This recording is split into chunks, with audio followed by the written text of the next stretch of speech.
1969 tuvo lugar uno de los conflictos bélicos más particulares de la historia y especialmente de América Latina. Este fue la Guerra del Fútbol entre El Salvador y Honduras, mejor conocida como la Guerra de las 100 Horas. El conflicto es llamado la Guerra del Fútbol por el rol fundamental que ocupó el cruce de eliminatorias que enfrentó a los dos países por un pasaje al Mundial de México de 1970. Pero esta contienda bélica tuvo en verdad sus raíces y causas sociopolíticas mucho más profundas. La Guerra de las 100 Horas estalló como consecuencia de las tensiones previas entre El Salvador y Honduras y no simplemente por un partido de fútbol, aunque esa leyenda ha prevalecido con el tiempo. Sin embargo, la lucha por la plaza mundialista sí tuvo un rol fundamental y fue de alguna manera la gota que derramó el vaso y rompió la paz entre El Salvador y Honduras. Hoy revisaremos la historia detrás de la Guerra del Fútbol para entender las razones del conflicto, el desarrollo del mismo y las consecuencias que tuvo para cada uno de los países. Te habla Jorge Rojas, bienvenido a Armapedia.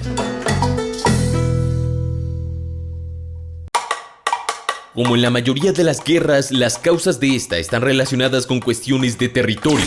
El Salvador es el país más pequeño de Centroamérica. Sin embargo, contaba en aquel momento con la mayor densidad poblacional de todo el continente americano, ya que se calcula que hay más de 160 personas por kilómetro cuadrado. Al mismo tiempo, en este país había una gran inequidad en la repartición de tierras. Las 14 familias de El Salvador, un grupo de distintos clanes de terratenientes, controlaban casi la totalidad de la tierra en el país, por lo que muchos campesinos se encontraban sin empleo ni tierras que trabajar. Honduras, por su parte, es un país mucho más grande que El Salvador, dado que su superficie es más de 5 veces mayor. No obstante, en 1969 tenía menos población, ya que la salvadoreña era 3.600.000, mientras que en aquella época la de Honduras era de 2,5 millones. A diferencia de su país vecino, Honduras tenía tierras de sobra, pero no necesariamente la cantidad de gente para trabajarla. La solución a esto parece simple, ¿no? Bueno, no lo fue. Desde los años 20 había un enorme movimiento de campesinos salvadoreños que emigraban a Honduras ilegalmente para trabajar en las plantaciones bananeras. El gobierno hondureño ignoró y permitió esta inmigración, porque la mano de obra extranjera e indocumentada trabajaba por un salario mínimo que favorecía a las empresas bananeras transnacionales, como por ejemplo la United Fruit Company. De la misma forma, la oligarquía terrateniente salvadoreña, que controlaba la mayor parte del terreno cultivable, presionaba al gobierno militar de El Salvador para que promoviera esa inmigración a Honduras, de forma de evitar un reparto de tierras y mantener su poder. Para finales de los 60, alrededor de 300.000 salvadoreños trabajaban en las haciendas hondureñas. 1 de cada 5 campesinos en Honduras era de El Salvador, un enorme 20%. Por supuesto, esto generó mucho resentimiento en los campesinos hondureños, quienes perdían su trabajo o debían trabajar por un salario menor para hacer frente a la competencia salvadoreña. Esto llevó a numerosas protestas que obligaron al gobierno hondureño de Osvaldo López Arellano a realizar una reforma agraria que entró en total vigencia en 1967. Según esta, la tierra de los inmigrantes salvadoreños sería redistribuida a hondureños y los campesinos originarios del Salvador serían echados de Honduras. El gobierno de El Salvador se negaba a recibir a estos campesinos, porque no quería hacer una repartición de tierras equitativas. Esto dio lugar a un tira y afloje. Mientras Honduras quería deportar a los salvadoreños, El Salvador se negaba a recibirlos. La relación entre gobiernos y poblaciones ya para ese momento se fueron tensando cada vez más en consecuencia. Los medios de ambos lados también jugaron un rol importante, aumentando el odio y las miradas despectivas sobre el otro. No pasó mucho tiempo para que en Honduras surgiera un grupo clandestino llamado La Mancha Brava, la cual comenzó a asediar, aterrorizar y asesinar a campesinos salvadoreños, mientras la policía y el gobierno hondureño miraban hacia otro lado. Los políticos y medios de El Salvador acusaron a Honduras de permitir e incentivar estos crímenes. Como puedes ver, la tensión entre países era enorme desde antes, pero terminó por explotar gracias al fútbol.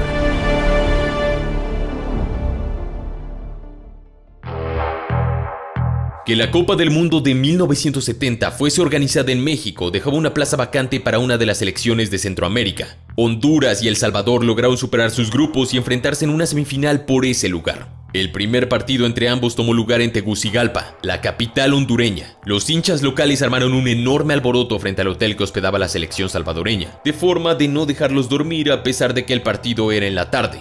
Finalmente, Honduras ganó 1-0. La primera batalla, aunque metafórica, se resolvía a favor de los hondureños. Pero la primera baja real era salvadoreña, ya que una joven muchacha llamada Amelia Bolaños no resistió la derrota de su selección y acabó con su propia vida. El que esta joven se quitara la vida fue utilizado por los medios y el gobierno de El Salvador para crear más furor nacionalista y aumentar la rivalidad contra Honduras. Incluso el funeral de Amelia fue emitido en televisión y contó con presencia de autoridades nacionales. Por supuesto, de más está decir que la revancha en San Salvador se jugó en un clima más que hostil. Los hinchas salvadoreños también realizaron alboroto frente al hotel del rival e incluso la bandera de Honduras fue quemada en el estadio y reemplazada por un trapo sucio. El ambiente era tan tenso y violento que, a pesar de la contundente derrota de 3-0, los jugadores hondureños estaban aliviados de salir vivos de la cancha, como declararon años después.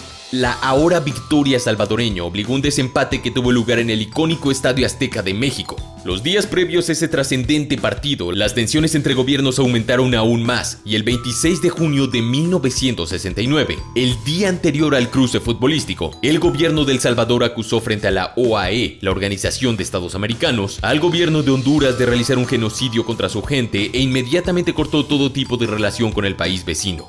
Con este marco, en vez de cancelar el partido o hacerlo sin público, la organización del encuentro y la CONCACAF decidieron seguir adelante. Entre los hinchas salvadoreños y hondureños se colocaron 5,000 policías mexicanos. El partido se desarrolló apasionadamente. En el tiempo regular, ambos equipos terminaron con 2 goles, forzando a un tiempo extra, como si no pudiera ser más dramático que eso.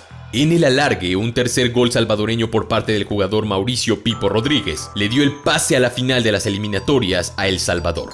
El pase hacia el vacío, Pipo, la barrida, ¡gol!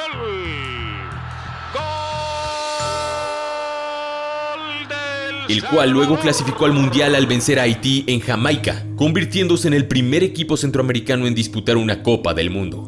Luego del partido, violentos incidentes y una batalla campal entre fanáticos de ambos equipos ocurrieron en los alrededores del Estadio Azteca. Al día siguiente, Honduras anunció la ruptura de las relaciones diplomáticas con El Salvador, apelando a los heridos de los incidentes de los últimos 2 partidos. En las semanas posteriores al partido definitorio, ambos países se movieron rápidamente para conseguir armamento y aviones para prepararse para una muy posible guerra. Si bien estos no tenían ni las instalaciones ni el dinero para comprar aeronaves modernas como el F-4 o el MiG-21, sí consiguieron reforzarse de una manera muy particular. Luego de 2 semanas de máxima tensión, el 14 de julio de 1969, sin previo aviso, El Salvador dio el primer paso y atacó a su país vecino. Un pelotón del ejército salvadoreño capturó la guarnición fronteriza de Ocotepeque. Simultáneamente, la Fuerza Aérea bombardeó el aeropuerto de Toncontín en Tegucigalpa, inmovilizando a una parte de la flota aérea hondureña. Lo particular de este combate es que ambas fuerzas utilizaban aviones de la Segunda Guerra Mundial. Por primera vez desde ese conflicto, P-51 Mustangs, F-4U Corsairs, T-28A Trojans, AT-6C Texans y C-47 Skytrains volvieron a luchar en los cielos. También se usaron avionetas privadas con ametralladoras anexadas para combatir. Es algo muy loco de imaginar que casi a principios de los 70s hubiera aeronaves de esta antigüedad luchando en feroces dogfights. El ejército de El Salvador, que tenía una relación más cercana con Estados Unidos, estaba mejor armado y era más grande que el hondureño. 2 años antes del conflicto, El Salvador tuvo un rearme masivo en sus fuerzas militares. Compraron a países europeos rifles de asalto HK-G3 y ametralladoras HK-21, obuses M56 de 105 mm, morteros de 120 mm M74 e incluso compraron a Yugoslavia morteros universales VM52. Eso sin agregar que dotaron de ametralladoras M2 Browning a sus aviones de combate de la Segunda Guerra Mundial. Este siguió avanzando rápidamente sobre territorio enemigo hasta que, al día siguiente, se encontraba no tan lejos de la propia Tegucigalpa. Como respuesta, las fuerzas de Honduras lanzaron una contraofensiva terrestre y aérea. La primera fracasó, pero la segunda bombardeó exitosamente la base aérea de Ilopango y el puerto de Acajutla, e incluso lograron cortar la línea de suministros y la logística del enemigo. Si bien la mayoría de los países de la zona se mantuvieron ajenos al conflicto, el gobierno de Nicaragua ayudó a Honduras enviándole armas y municiones. A pesar de la falta de tecnología de ambas fuerzas, los ataques estaban generando considerables bajas. Afortunadamente, la Organización de Estados Americanos, al ver que una lucha por la capital hondureña podía desatarse en cualquier momento, intervino. Esta organización exigió el inmediato cese al fuego y el retiro de las fuerzas salvadoreñas. Si bien El Salvador se negó inicialmente, el 18 de julio aceptó esas condiciones a cambio de que Honduras asegurara la seguridad de los salvadoreños inmigrantes. Luego de una ardua negociación, El Salvador finalmente retiró todas sus fuerzas de Honduras el 2 de agosto, dándole final a la Guerra de las 100 horas, como fue conocida. ¿Quién sabe cuál hubiera sido el desenlace si se hubiera prolongado más esta guerra?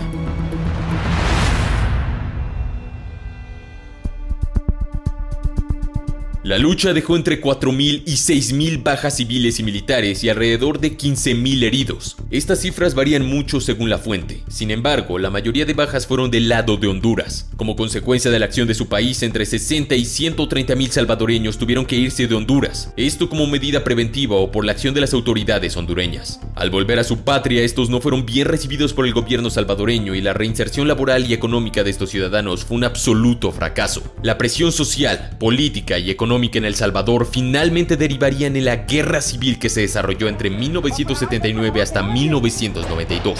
Esta ha sido por mucho una de las guerras civiles más letales que Latinoamérica ha experimentado en su historia. Al mismo tiempo, la Guerra de las 100 horas causaría el final del MCCA, o sea, el Mercado Común Centroamericano, diseñado por Estados Unidos para contrarrestar la influencia socialista de Cuba en la región. Este mercado favorecía enormemente a El Salvador y su desaparición aumentó la crisis social y económica de ese país.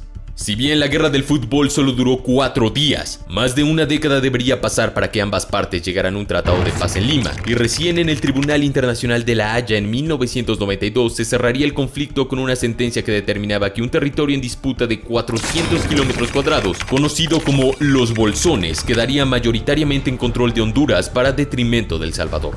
Hoy en día, los motivos y los culpables de esta guerra siguen siendo cuestión de debate entre El Salvador y Honduras. Mientras los primeros suelen sostener oficialmente que la causa del conflicto fue la agresión o el genocidio que sus compatriotas sufrieron en Honduras, los segundos argumentan que la verdadera intención de El Salvador era apoderarse de parte de su territorio, esto para tener una salida al Océano Atlántico. De cualquier manera, ambos países coinciden en que el fútbol, aunque jugó un papel importante, no fue el verdadero causante de la guerra. Incluso las palabras de Mauricio Pipo Rodríguez, el hombre que le dio la victoria a El Salvador en el Estadio Azteca, reflejan esto. Los combates ya estaban arreglados. El fútbol no provocó esa guerra, fue solo una excusa.